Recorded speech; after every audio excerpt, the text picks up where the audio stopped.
Hafa day, everyone. I'm Nestor Leconta with the Pacific Daily News. Here are the top stories from the PDN newsroom. The fiscal 2025 appropriation for the island's main tourism agency, the Guam Visitors Bureau, is at a record high of nearly $29 million, even as arrivals for the first 10 months of fiscal 2024 remain at about 48% of what they were prior to the pandemic, based on government data.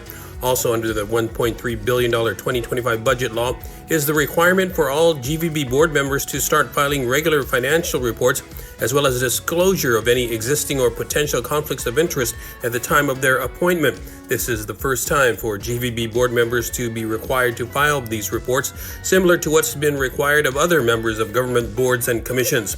The conflict disclosure report for GVB board members is supposed to be filed within 60 days of the budget law signing, or by November. In other news, the U.S. Citizenship and Immigration Service announced on Friday that it has reached the congressionally mandated 33,000 H-2B visa cap for the first half of the fiscal year 2025, but Guam remains exempt from this cap. The USCIS announcement specified that exemptions from the cap included workers performing labor or services in the Commonwealth of the Northern Mariana Islands or Guam until December 31st, 2029.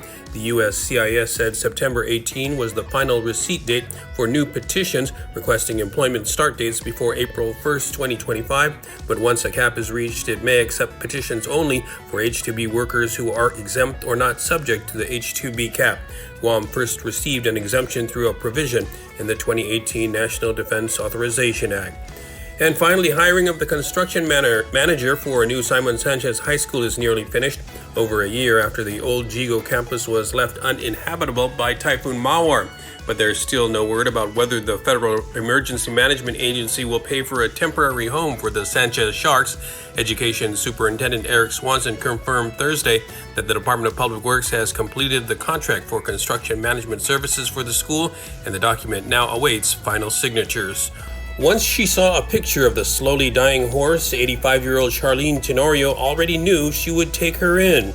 Babe was dropped off to Tenorio's Rock and Roll Ranch in August about 8 weeks ago. Tenorio said the horse was abused and malnourished, barely 650 pounds, with ribs protruding from her sides like a ladder, and her hip bones were prominent, highlighting a severe lack of muscle. Nursing a horse back to health is expensive, however, and Tenorio can't shoulder the cost on her own. To assist Charlene Tenorio, contact the ranch via their Facebook page or Rough Pack Guam via Facebook, or contact Tenorio directly at 671-864-9988. In other news, the Guam Solid Waste Authority is testing out a number of new trash bins that would hopefully keep pigs from getting into customers' trash. GSWA General Manager Irvin Slyke said the agency has 8 new bins that would be called bear-proof stateside, but we're hoping that we could distribute them to customers who have had chronic problems with pigs knocking over their carts, he told the Solid Waste Board last week.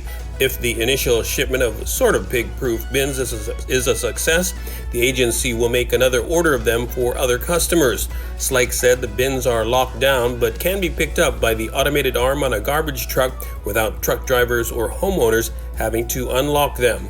And finally, Public Health Director Teresa Arreola invites residents to avail of free health services in Hågat on Saturday, September 28, including routine child vaccinations, blood glucose level checks, and blood pressure readings. Additional free services include, but are not limited to, health screenings for HIV and STD and body mass index (BMI) measurements. Participants can also receive health education on tobacco and nicotine cessation, diabetes and hypertension prevention, and breast and cervical cancer. The Department of Public Health and Social Services Community Health Center outreach will be held at the Hågat Mayor's office from 9 a.m. to 1 p.m. For more of these stories, go to GuamPDN.com and follow us on social media.